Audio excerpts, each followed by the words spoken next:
Bismillahirrahmanirrahim. Assalamualaikum warahmatullahi wabarakatuh dan salam sejahtera kepada semua guru-guru. Terima kasih pada penyelaras CDLS on session untuk Negeri Sembilan, ya. Dan juga kepada Encik Muhammad Izzuddin yang memberi sokongan atau bantuan teknikal, menyediakan pautan Zoom untuk perkongsian kita. Jadi dalam sesi pada siri yang ke-33 ini, kita sudah masuk siri yang ke-33. Okay? Dan saya telah membicarakan tentang maklum balas ini selama 12 12 siri lah.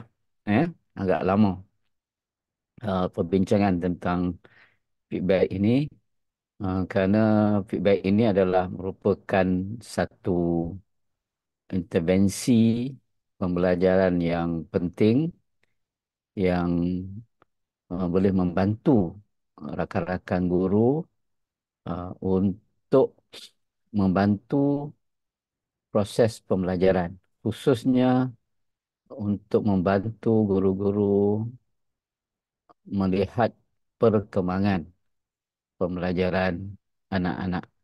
Jadi kalau kita tidak mahir menggunakan maklum balas, intervensi maklum balas ini, dia agak sukar untuk guru-guru melihat ataupun memantau, menyokong perkembangan pembelajaran anak-anak murid kita di dalam bilik darjah. Dan sebenarnya maklum balas ini nanti saya akan tunjukkan, ya, dia sangat berkait rapat dengan pentadsiran bilik darjah.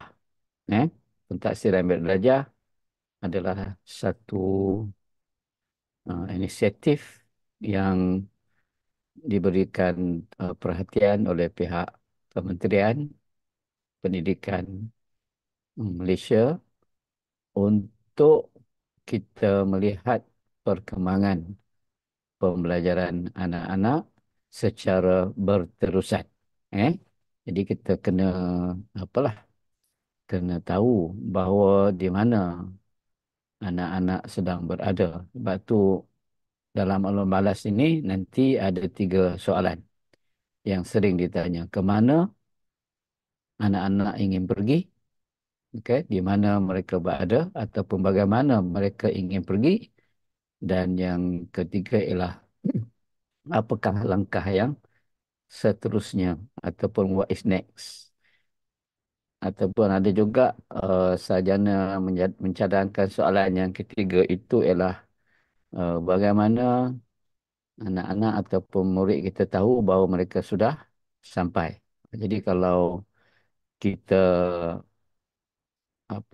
kita bayangkan pembelajaran itu sebagai satu perjalanan, maka sudah tentulah ketiga-tiga soalan itu sangat penting ataupun sangat kritikal.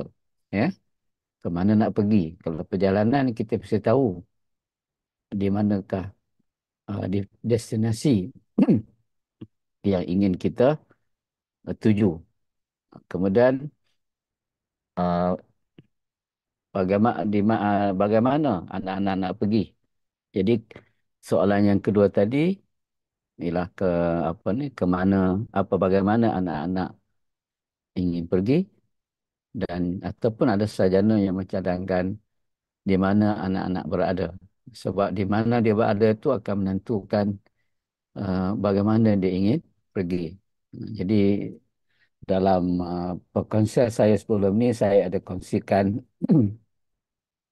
pandangan atau pendapat yang dikemukakan oleh Profesor Dylan William, yang menceritakan tentang rahsia tentang rahsia maklum balas yang berkesan. Ya. Ini adalah satu pandangan yang menarik yang dikemukakan oleh beliau. Beliau menyatakan bahawa maklum balas itu hanya akan bermakna ataupun berjaya jika murid kita menggunakan maklum balas tersebut untuk memperbaiki ataupun untuk meningkatkan pencapaian ataupun meningkatkan pembelajaran, kualiti pembelajaran mereka. Jadi itu yang diberikan penekanan oleh beliau. Dan saya pun dah terangkan tentang uh, rutin yang biasa digunakan oleh guru-guru untuk menyemak hasil kerja murid ataupun menyemak tugasan murid. Okay? Ini rutin yang sering dilakukan oleh guru. Tapi isunya ialah rutin ini selalu dianggap secara remeh ataupun kita tidak memberikan fokus ataupun tumpuan tentang bagaimana maklum balas yang perlu kita berikan hasil daripada semakan yang telah kita lakukan terhadap kerja murid. Terhadap kerja murid. Itu yang menjadi isu dia. Kalau mengikut Profesor Dylan Wheeler mengatakan bahawa dia tidak semudah rutin yang kita laksanakan. Sebenarnya dia adalah lebih rumit daripada apa yang kita fikirkan. Kenapa beliau berkata demikian? Sebab apa yang diberikan penekanan ialah isunya maklum balas yang kita kemukakan, yang kita sediakan tidak dapat merubah murid itu. Dia tidak dapat merubah muridnya. Kita beri maklum balas sama ada secara lisan ataupun secara bertulis, tapi dia tidak memberi apa-apa perubahan ataupun tidak ada kesan terhadap murid. Kalau mengikut beliau, itu adalah satu usaha yang membuang masa. Kita buat sesuatu yang tidak produktif. Bila kita buat sesuatu yang tidak produktif, maksudnya perkara tersebut membuang masa. Okay. Dan jadi beliau telah mencadangkan ada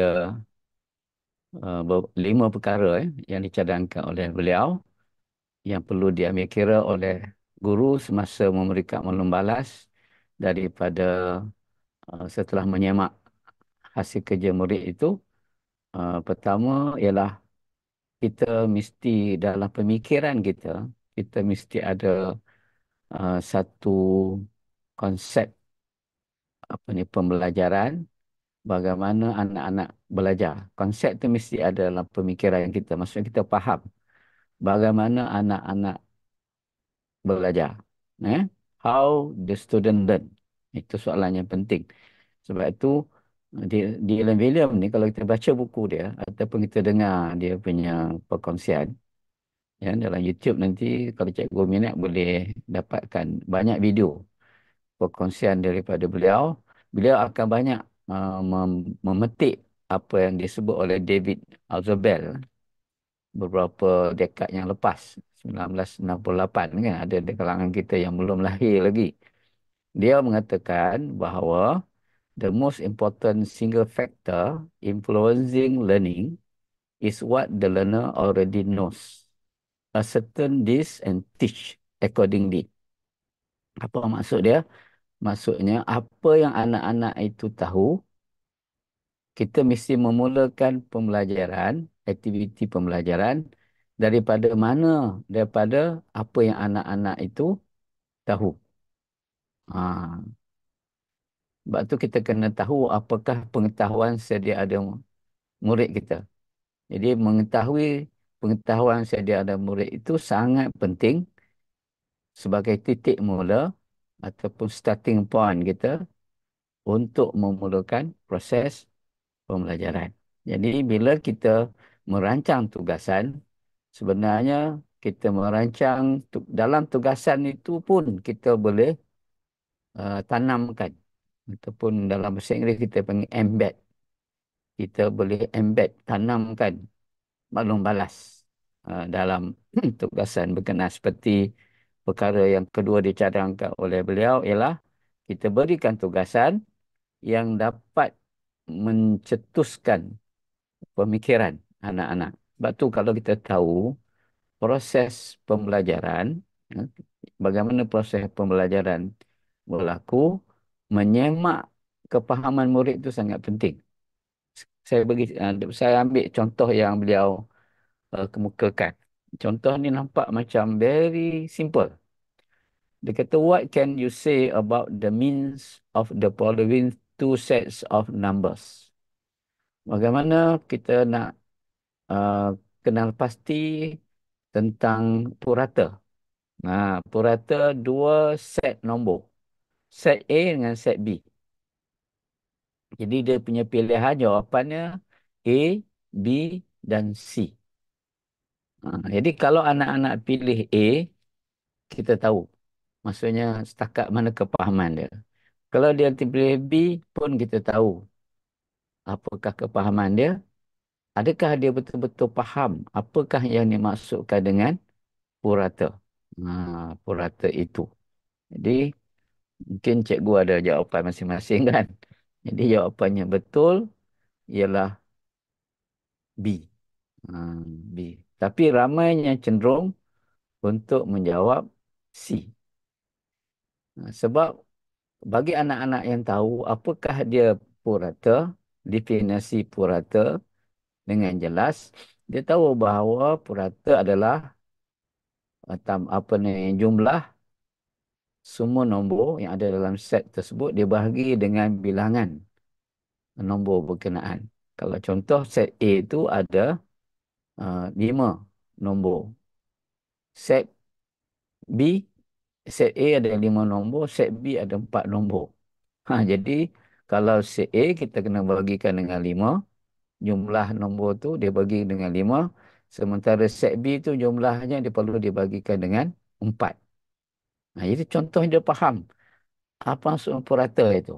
Jadi macam contoh, bila kita bagi satu tugasan, dalam tugasan itu sudah ada maklum balas yang menunjukkan tahap kepahaman anak-anak.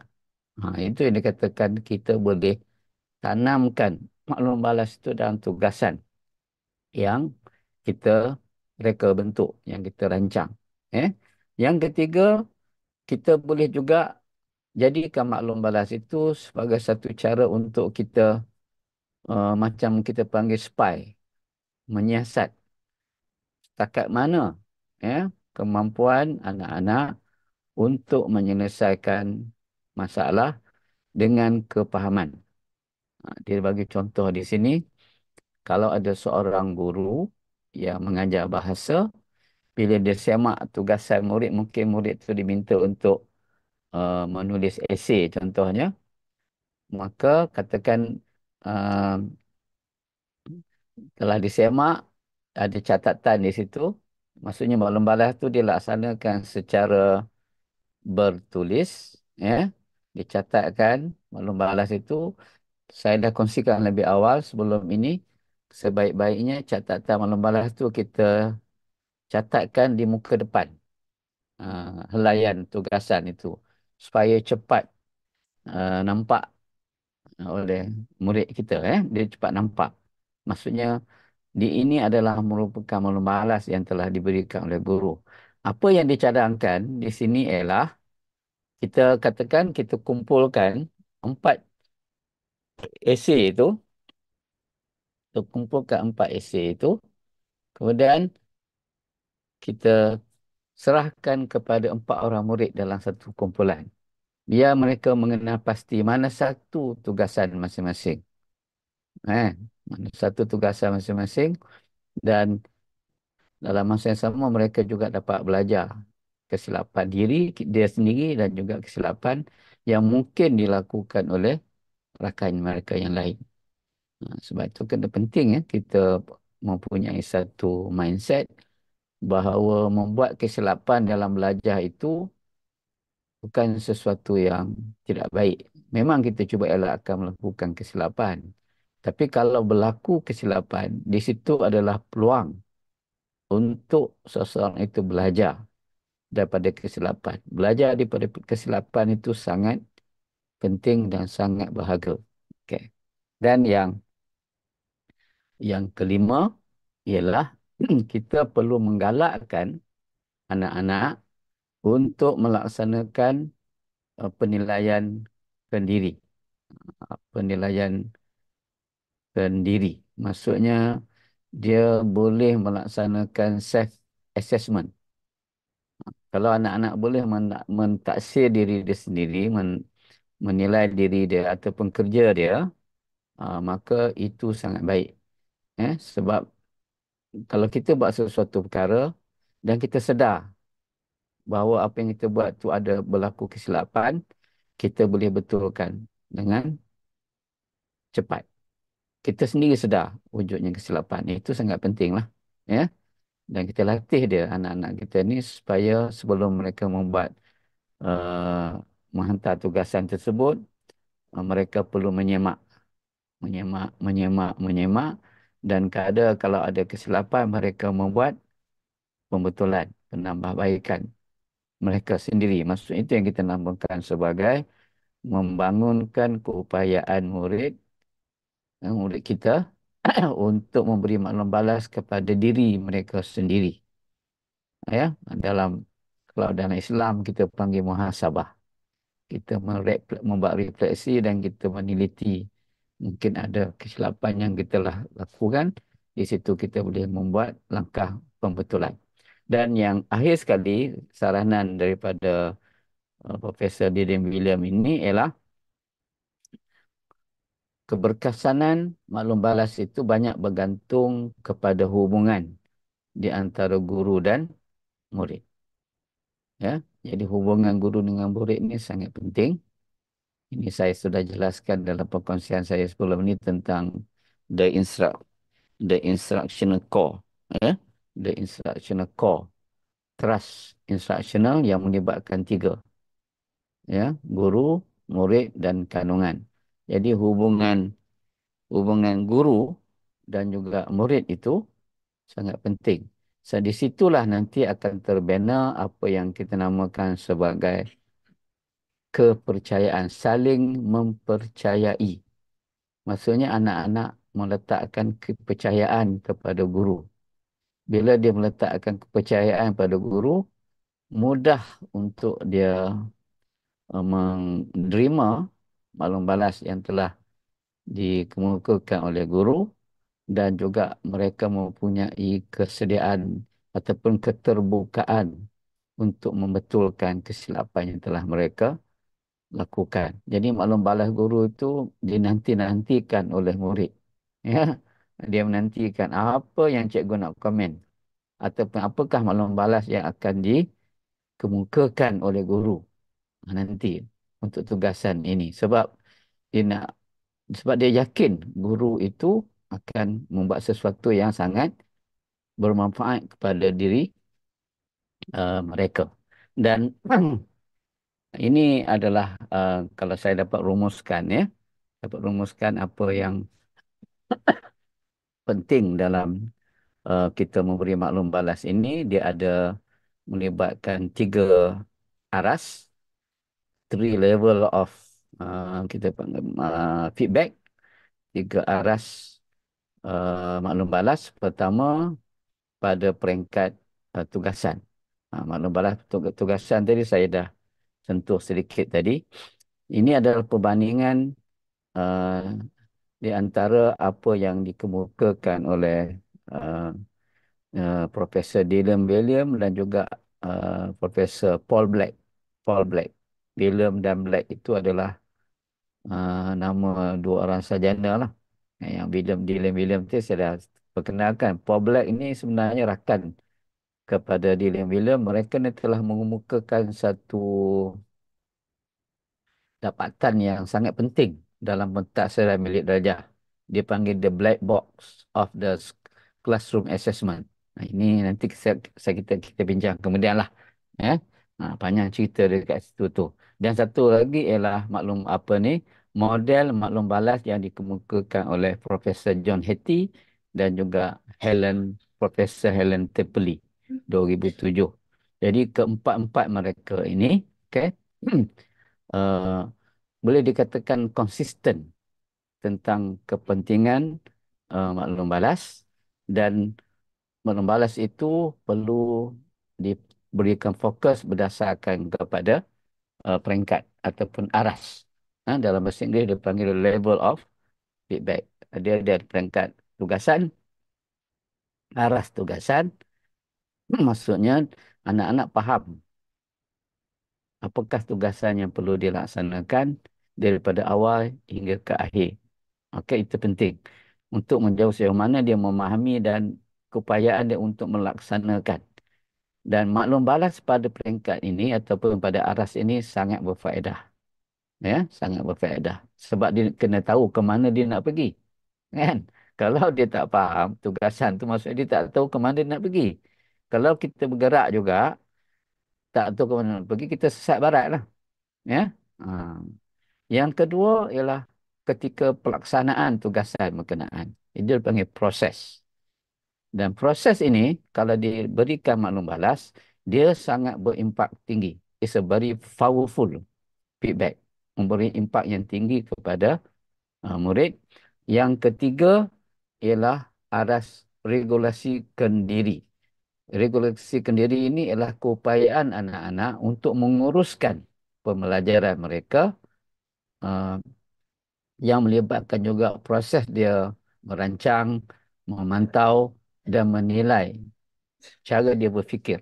Ini kita akan bincang nanti dalam sesi-sesi yang akan datang tentang metakognitif. Ya, melibatkan metakognitif. Sebab tu keterangan tu mengatakan memantau diri, mengarah dan mengawal tindakan. Dia boleh memantau, dia boleh monitor, dia boleh kontrol, mengarah, ya, direct, apa ada direction yang ke mana dia nak pergi tadi tu, dan dia juga boleh mengawal tindakan dia. Ini pun pada aras ini, maklum balas itu pun sangat berfaedah ataupun sangat berimpak tinggi. Very powerful feedback. Dan yang keempat ialah maklum balas pada diri ataupun peribadi anak-anak. Mereka mengatakan bahawa kalau tidak diuruskan dengan baik, mungkin maklum balas kepada peribadi itu akan memberikan kesan yang negatif. Sebab itu dikatakan memberi maklum balas kepada peribadi itu kalau boleh kita cuba kurangkan ataupun elakkan. Ya. Sebab ada kita cenderung untuk mengatakan awak ni sangat cerdik, sangat baik. Kalau yang lemah tu kata awak ni memang kadang-kadang menggunakan ayat-ayat yang sangat negatif. Bodoh lah kan. Awak ni malas lah. Kalau kita bagi maklum balas begitu, dia sangat negatif dan boleh tak dapat membangunkan motivasi dan juga membangunkan keyakinan diri anak-anak. Sebab itu memberi maklum balas kepada diri ataupun peribadi batang tubuh anak-anak itu tidak begitu digalakkan. Ini ada ada kaitan ni. Ini saya buat rumusan sedikit apa yang saya sebutkan di awal tadi. Maklum balas untuk menjawab ke manakah saya pergi, bagaimanakah saya akan pergi, ke manakah seterusnya. Inilah perbandingan model yang dikemukakan oleh uh, John Hattie, Profesor John Hattie dan juga Profesor Helen Timperley. Soalan dia ialah ke manakah saya pergi, bagaimanakah saya akan pergi, ke manakah saya, ke manakah selepas ini, what is next. Tapi kalau untuk Profesor Paul Black dan juga Dylan William, soalan mereka berbeza sedikit. Ini soalan yang digunakan dalam pentadbiran bidik darjah sebenarnya, PBD. Ke manakah murid akan pergi? Kemudian di manakah murid sedang berada sekarang? Kan? Sebab perjalanan itu kadang-kadang titik mula berbeza di antara setiap anak-anak. Dia bermula di tempat yang berbeza-beza. Kan? Jadi dia tak semua murid itu akan bermula pada tempat yang sama. Dan soalannya adalah bagaimanakah murid akan ke sana. Jadi soalan itu ada sedikit perbezaan, tapi mereka masih lagi konsisten dari segi uh, mengaitkan maklum balas itu dengan pembelajaran anak-anak. Dan yang akhir sekali ialah uh, ini saya rumuskan, saya rangkumkan kedua-dua model itu dari segi tujuan, kenapa kita memberi maklum balas, ya, dia perlu mengenal pasti dan membantu, memacu, must be drive the understanding. Saya dah sebutkan tadi, kita boleh menyemak kepahaman dan dalam masa sama dapat meningkatkan pencapaian. Ya, kita dapat merapatkan jurang anak diri anak-anak itu sebelum dan selepas. Dalam bahasa ini kita panggil close the gap, raise the bar, tingkatkan pencapaian. Dan yang kedua ialah fokus, yang menjawab ketiga-tiga soalan tadi. Dan saya dah sebutkan tadi ialah aras. Aras. Maksudnya 4 peringkat kita memberikan maklum balas daripada tugasan kepada proses, kepada regulasikan diri dan juga kepada peribadi anak-anak. Dan yang akhir sekali ialah hasil daripada maklum balas sepatutnya pertama meningkatkan usaha murid. Sebab itu maklum balas yang baik ialah maklum balas yang fokus kepada usaha, effort anak-anak. Dan yang kedua, boleh murid akan menggunakan strategi pembelajaran yang lebih baik untuk mereka belajar. Yang ketiga, meningkatkan autonomi murid. Ini kita panggil, kadang-kadang kita gunakan istilah agensi, the ownership. Eh? Boleh menilai diri dia dan juga menguruskan diri. Ini lebih kepada regulasikan diri, membangunkan dia punya keupayaan menguruskan diri ataupun self-regulated learners. Dan yang keempat ialah uh, kita dapat menyediakan satu matlamat yang sesuai dan khusus uh, uh, untuk proses pembelajaran anak-anak. Dan yang akhir sekali ialah guru-guru akan menggunakan maklum balas yang diperolehi itu daripada hasil kerja murid itu akan digunakan untuk apa? Untuk menyesuaikan strategi pengajaran yang digunakan oleh guru, okay? Supaya dia dapat memenuhi keperluan anak-anak. Saya ingat itu perkongsian untuk kali ini. Saya ucapkan terima kasih, ya, dan Assalamualaikum warahmatullahi wabarakatuh.